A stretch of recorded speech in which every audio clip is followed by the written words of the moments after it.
Right, Blighty Boxing with Frank Warren and Queensberry Promotions, here with the British middleweight champion and the new Denzel Bentley. Yes. I was thinking when I was watching that, I was thinking it's a long way from watching you at the Camden Centre. I know, really. That time, that doesn't seem long ago, so things have moved quickly, haven't they? Yeah, they have, good. I mean, even if you think back to that fight, that was you getting revenge on someone who beat you in the amateurs. Yeah, I know, it was good. It was a good time. It's so funny because that fight, I wasn't meant to fight him. My opponent pulled out. He was meant to fight Sean. Sean hurt his hand. I just said, hey, listen, put me in there. And he was confident, so it was good. He was out here talking about, he beat me in the amateurs, he's gonna do this and that. Nah, let's go, man. That was another one of your bloody 90-second ones, wasn't it? Or 45-second ones, wasn't it? Or no, I think this one was a little bit longer. That was a little bit longer because I put him down 3 times, so it must have been a bit longer than that. Yeah. I've been about that 90 was your seconds. forte at the time, though, wasn't it? Every fight was 41 seconds. Yeah. Yeah. But if you look at the way you've adapted, or you've shown over 2 fights with Mark, you've shown a different side to your game. I mean, the Battersea Banger sort of showed his back foot sort of movement and everything else. Is that a conscious thing, or is that something you were always ready to bring out of the locker? But it's just as you step up the levels, you're just now showing that. Yeah, it was something that I've always had in the locker. Just, you know, it's just about bringing it out at the right time. I've always said I don't want to be one of these fighters to carry a journeyman just to get the rounds in. That doesn't benefit anybody. Doesn't benefit me. Doesn't benefit my opponent. And doesn't benefit the crowd. So if I'm in there with an opponent that, you know, I don't really respect. Obviously I respect as a fighter, but I mean I don't really respect their skill set. Then I'm going to go in there and, you know, put them together and get them out of there. But when I'm in there with someone that, you know, you sort of have to respect because of their resume and the level that they fight at, then I can show a bit more boxing, and that was the aim for the first fight. You know, got the draw. Well, the first Heffron fight, sorry. It ended up a draw. Heffron kind of capitalised on me going backwards a bit. When I watched it back, I felt like he was comfortable just plodding forward, even though I felt like I'd make it a miss. But I guess him coming forward made him look the aggressor. But I thought I'd make it a miss. I think I came up pretty fresh.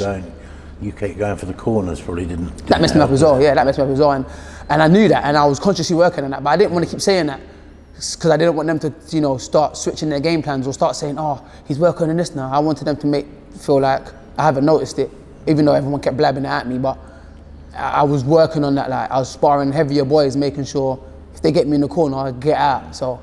Was there part of you that would have loved to have had a good old trade up with Mark? You know what? Yeah, there was, especially in the second fight.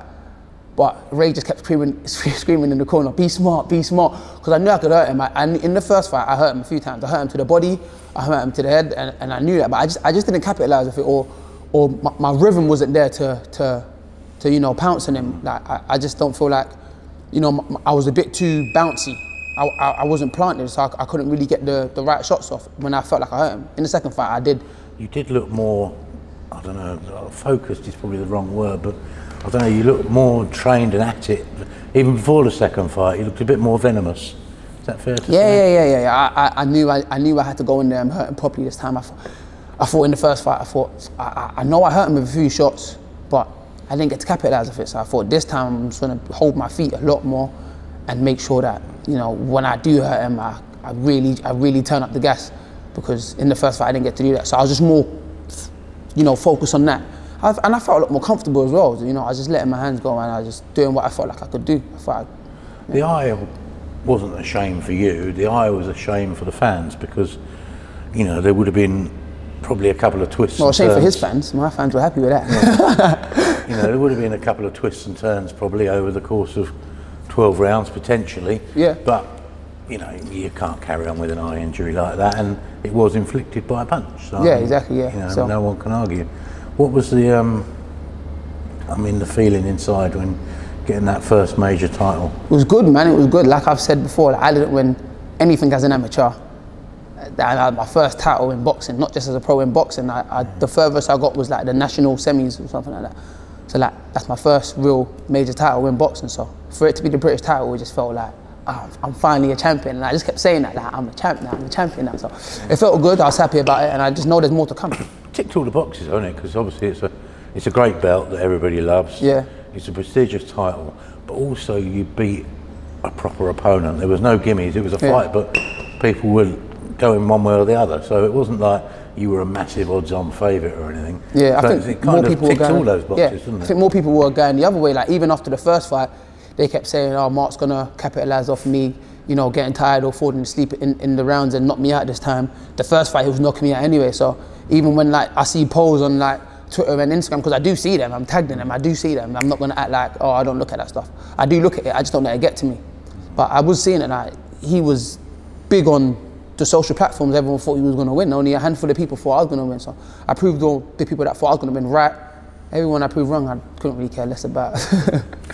Now after that came a pilgrimage to Ghana. Yes. 7 weeks, you're just telling me. Yeah. Now there was some footage came back over here of you almost going around like a royal guest, being wheeled out everywhere with your belt.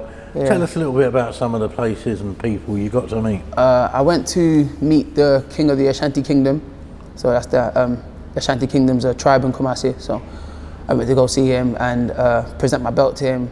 And it came at a good day. It came at a day of a festival. So it was really busy. There was a lot of people there, you know, as well as having the king of like this of the Ashanti Kingdom tribe. There's chiefs as well. So all the chiefs were there and I got to meet them. Some of them even live out here, so they're like, "Oh, when your next fight?" And I'll come over. I was like, "That's nice." So yeah, it was a nice festival, big festival. They presented me, and I went to go meet, you know, the king, have a talk with him. He gave me some words, gave me his blessings, and told me to keep doing what I'm doing. I'm making everyone proud, because my parents are Ashanti, so I'm Ashanti myself. So it was an honour to meet him, and it really felt good. Surreal though, isn't it, when you think yourself a little lad from Battersea going to meet the king? Yeah, it was crazy. With his belt, and that's just. Could you take that in? It must have just been weird. It was crazy. Like at first I was just sitting there chilling, like, cool. When they called me out, I just started getting nervous. Like, oh snap! Like I'm going up there. I didn't want to get anything wrong. I didn't know what they would have done to me if I got anything wrong. Did you dress up? Yeah, I was dressed. Well, to be honest, I had one of my 2 short t-shirts. I was just putting out there, but because it was a festival, we didn't really need to be in, unless you was in traditional wear. Didn't really need to be, you know, look smart or anything. But it was good. It was good.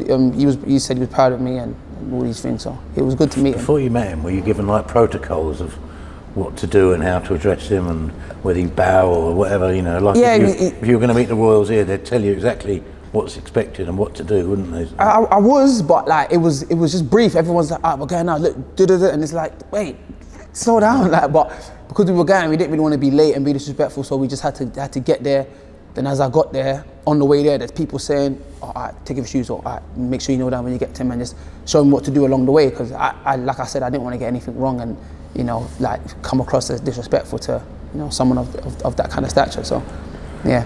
I noticed you were doing a little bit of boxing when he was out there, but has Buatsi had any of this treatment in Ghana? You know what? He's from a different tribe, so I don't think he would go. He not get out. Yeah, unless he goes to like. He got a medal, didn't he? Olympic medal. Yeah, so. He got an Olympic medal. He got an Olympic medal. I'm not sure if he went back to. You know what? Buatsi, he's very like, he's very to himself. He doesn't really, you know, do the whole crowd thing when he's in Ghana, show up and stuff like. He just likes to go there, see his family, and just stay in his corner. But he's from a different tribe than I am, so he wouldn't be going to see, you know, the king of the Ashanti Kingdom. He'd have to go to where he's from to meet whoever's, you know, royalty of that tribe and stuff. So he's never had the treatment then, no? Yeah, no, I don't think so. But he could if he wanted to. You did a bit with him out there? Yeah, we trained a bit. Me, him, Isaac Dogbo, and one of you know, a young amateur boxer called David, who was out there and one Dogbo's of the royalty himself. Yeah, yeah, exactly. Dogbo royalty. He's from the same tribe as Joshua. They're cousins, in it. So. Yeah. You know, they got there. He's proper royalty. Yeah, he's proper royalty. Yeah. So, you know, yeah, we done a bit out there. We were at the Bookham, the Bookham Centre. That was, you know, one of the famous gyms out there. So, or the Bookham Arena. Yeah. So, we just done a bit out there. It was so hot though. It was so hot you couldn't really do much. Like I had shadow boxing and I was drenched as I've done a full session. So we done a bit of So we done a bit of shadow boxing, some little technical shadow sparring, just moving around, making each other think. Some little workouts here and there, hanged about and that, getting some food and stuff. It was nice, it was nice. Now you did meet another king while he was out there. Yeah. King of the ring. Yeah. Zuma Nelson. Yeah. Proper legend. I mean, did you grow up knowing all about this man? You know what, when I grew up I wasn't into boxing. So you must have known about Zuma Nelson. I knew who he was, but I wasn't interested if I've been honest. But when I got into boxing, I got to know a lot more about him, obviously, especially him fighting some British fighters. And then when I was out there, I actually asked to meet him. I asked my dad if he could get some of his friends to kind of line it up, because that's something else. I think I also asked to meet at Corte. I met a news reporter to try and line it up, but he couldn't. But the main person I wanted to meet was Zuma Nelson. So as I got into boxing, I kind of appreciated him more. Like, Zuma Nelson. Like, he must be one of the most famous people in Ghana, isn't he? Zuma Nelson.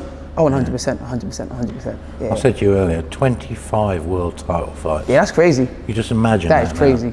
That's that's a lot of world title fights. That's mad. And what was it? I did make a note of it. In 1985, he was promoted by Frank. Yeah. At the Birmingham NEC when he knocked out Pat Caldell in a round. Yeah, mad. And obviously later he fought Jim McDonald. He did say hello to Frank when I was out there as well, so yeah. Yeah. It was kind of funny how things, generations, isn't it? Yeah. You're promoted by Frank, he's taking you to title business. And he promoted, promoted Azuma years ago. 7 weeks out there, how keen were you to come back to? I wasn't keen at all. I remember the day I was flying, I called Ray, I was like, the gym's open, because if it's not, I'm about to extend this ticket. He's like, no, we're in the gym. I was like, all right, cool. So I came back, but listen, I know the whole lockdown business is frustrating. How is it over there? Everything's open, apart from, you've got Have they had a problem? There was on lockdown early, when everyone else was on lockdown. When we was on lockdown, I think back in March, they were on lockdown, but they didn't have much. Yeah, they got the numbers down, and then they closed the borders when they opened up. So when they opened up, they closed their borders, so no one could fly out there. So there hadn't been any, a lot of cases out there. So I think, like you said, if the weather's warm and you got an outdoor environment, it does seem a bit. Yeah, exactly. Doesn't seem quite as bad, does it? Yeah, not quite as bad. I think here it got worse because like the flu season hit and it was like numbers are going to go back up. Yeah, everyone's exactly. Indoors, everyone's indoors. So over there, just take precautions. Wash your hands or sanitize before you go into a shop. Wear a face mask, things like that. But they still had to take the right precautions. But everything was pretty much open. That's why it was so nice to be there as well. The sun's out. You can go to the beach. You can do this, you can go out, go for food, sit down in the restaurant. Enough restaurants ain't closed, you just... All right, that's enough. So it was nice, man, I was enjoying it. We still can't do that. When are we going to be able to go out for something to eat? April, is it? Or? Yeah, I think they said April-ish, April, May-ish, I'm not quite sure, but for me, as long as I can get to the gym and go home, you're right, though, because, there's no distractions before potentially when your next fight is, isn't it? So, yeah, exactly. So you couldn't go out even if you wanted to.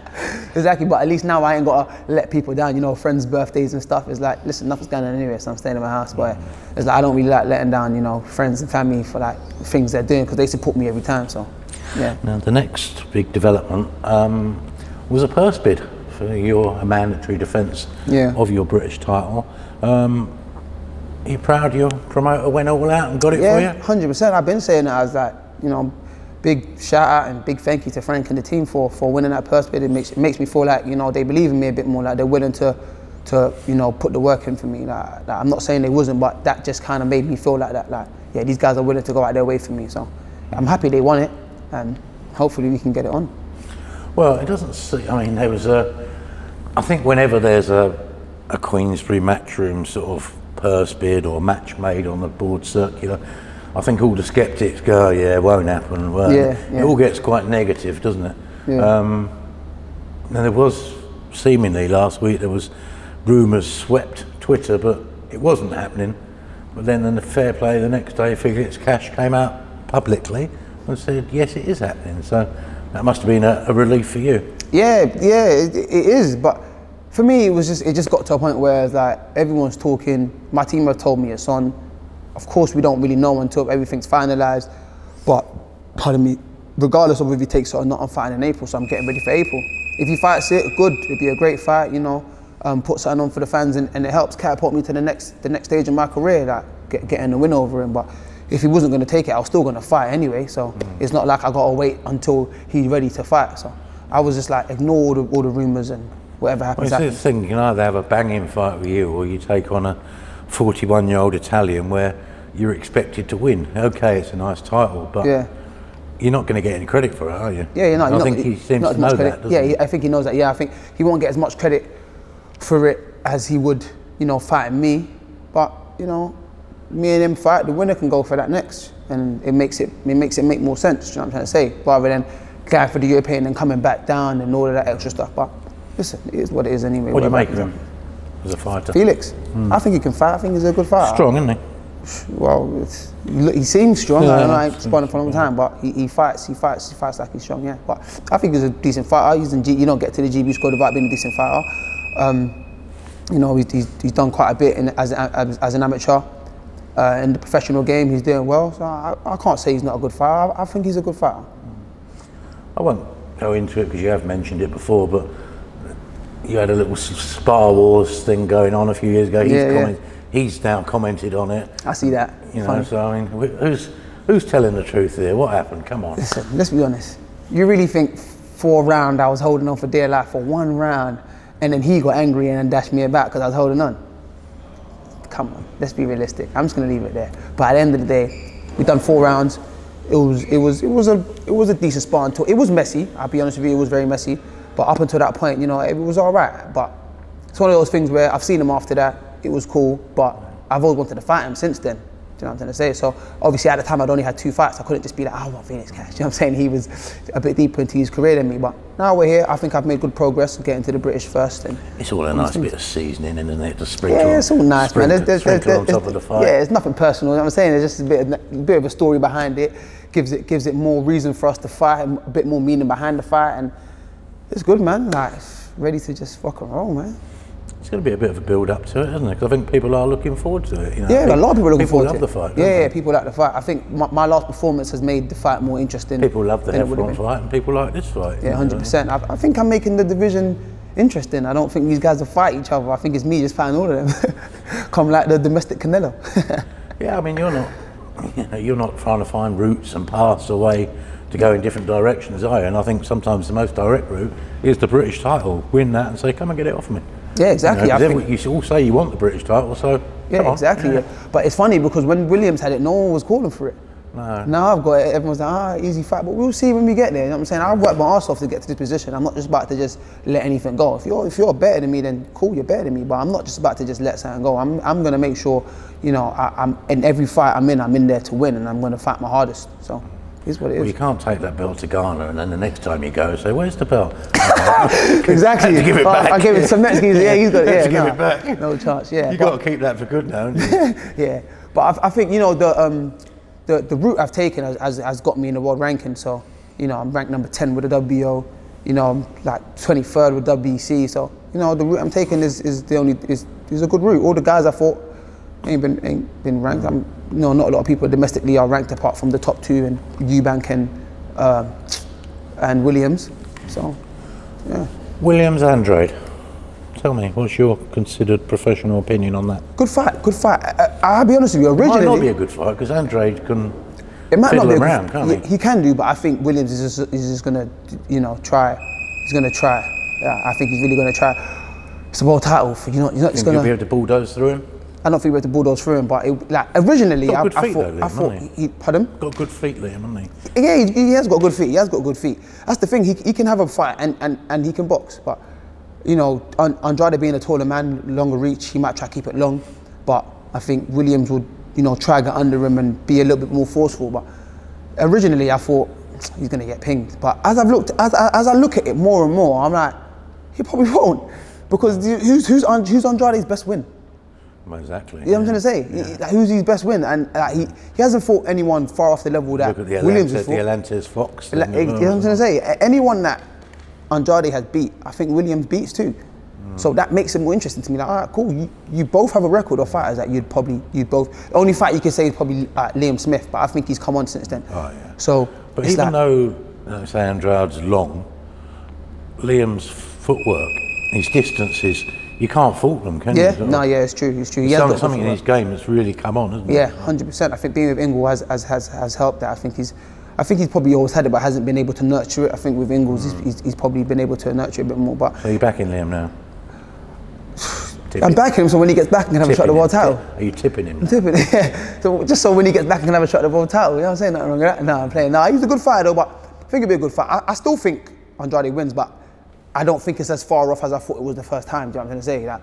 But you know, if you look at them, the eye test, you feel like Andrade's a better boxer. But Williams is like like vastly improving. If Andrade could put a dent in Liam, you know, because Liam's just like a force of nature at the moment, isn't he? Yeah, that's what I'm saying. And he's on a good run. So the thing is, if he goes in there thinking it's another Luke Keeler type fight, I think. And you think that the American public seem to be thinking that. Exactly. So they're in for a shock if they think that. But if he's taking it serious, then it'll probably be a bit harder. But where I had it, you know, very wide before, I probably got it about 60-40, 55-45 now to Andrade. But I think it's a very good fight. I'm more interested to see it now. I'm not even going to lie to you. I'm more interested to see it.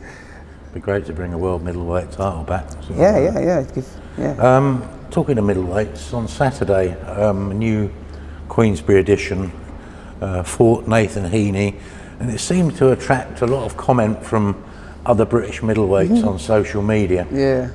I think you got involved a little bit, but Keevan had a bit to say, Keevan Ajarko. Yeah. And it's almost like somebody gets a TV thing and people aren't really pleased for you, are they? You're sort of rivals. It's a bit negative, doesn't it? Yeah, it does get a bit negative, but like I say, listen, in this game, there's no, let everyone eat. Do you know what I'm trying to say? People get a bit, oh, he's got this, he's got that. So what? Your time will come when it comes, you feel me? I've never been that type of guy to be like, like even the times when I felt like I should have been on telly and I weren't, I'd think to myself, come on man, I was in a better fight, I should have been on telly, like I need to get a bit of exposure, but I'm not going to take it out on the person that does get the slot over me. Do you know what I'm going to say? But Nathan, he's a good fighter. I don't think that was the best performance.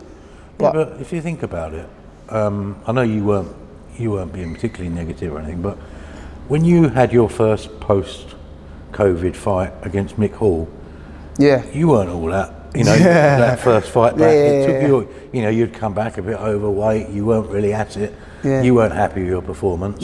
So that was his first fight after, you know, a year or more. And Keevan was sort of quite critical, wasn't he? Saying he was very critical, fighting a welterweight and that. But Keevan's first fight back was against a welterweight, and he was a bit sluggish. Keevan's had 2 fights during the pandemic. This is his first. So I'm not saying anything I wouldn't say to Keevan's face, but no, of course. You know, but like I say, he was sluggish in that first fight against Jez. It's not really too good to be, you know, that judgmental. Anyone could have pointed that out to him online, but listen, Keevan feels like he can beat Nathan Heaney, and so we should be. So if you think you can beat him, pull it out there. But you know, I just don't think it's good to criticise opponents and stuff. Like he said, he fought Jez Smith, who originally started off as a lightweight, I think, if I'm right. So at the end of the day, you know, he put on the performance he needed against him and got the win. So it is what it is. I'm not going to go out there and start saying anything, but at the same time, he was tagged. Someone tagged him in and he was replying, so I'm not going to go out there and say he's being completely negative. I don't want to speak wrong of anyone, but like you said, I don't really judge opponents. I'm looking at the fighter that's fighting. How does he perform? Who he's fighting, how did he perform? And I just don't think that's the best version of Nathan Heaney that we could have seen. I think, you know, it was a bit of a tight performance, and wherever he got the win, well done to him. Though, isn't there? You know, he's going to be involved in championship fights, isn't he? Go for it. I did see a little interview with earlier of him. I think Dev was, you know, poking at him to kind of call me out and stuff. But even that, I just like the comment to move on. You're meant to chase the big dons. You feel me? Like you're meant to chase people that, you know, are ranked above you. Before I won the British, I was chasing everyone that was above me. I was saying if Williams don't vacate, I fight Williams. About 2 years ago, I was telling you I fight Mark Heffron. I've only had about 7 fights. So I'm saying, so people that are ahead of you, you're meant to call out. But you've got Eubank back at middleweight now. I'm saying I'll call him out after this one. I'm saying no, but you're going to be one of his tune-up fights. yeah. But you know, it's all fun and games. At the end of the day, it's a sport, innit? Like, nothing personal. You've done nothing to me outside of the sport. I will never be overcritical of someone's performance because, you know, you're yet to go in there. Your career's not done. You're yet to go in there and, you know, keep putting up the performances you need to stay in the spotlight. So listen, if he gets a TV slot and he brings the crowd in, let him get it in it. But I guess some of the comments were right. There are a lot of talented fighters that could have been on telly. That, you know, Masood never got a chance to be live on telly, and I heard he had a good performance. He got a stoppage. It would have been nice for him to get that. But it's all with hindsight, though, isn't it? Yeah, exactly. You never know what's going to happen until you get in there. But at the end of the day, it is what it is, isn't it? Everyone will get their turn, and everyone that was talking, like, he even gets TV slots. So, and in April, we've got a big fight to look forward to. So live on BT Sport. Can't wait for it. You and Felix Cash. Yeah, Denz, we'll see you during that period of time. We'll watch you sparring and see your weight come down and everything else. My weight's down. Look at my face. My weight's down. My weight is down. Don't play that game with me. Don't play that game with me, Rich. My weight's down. We'll speak to you soon, mate. Nice one. Take care.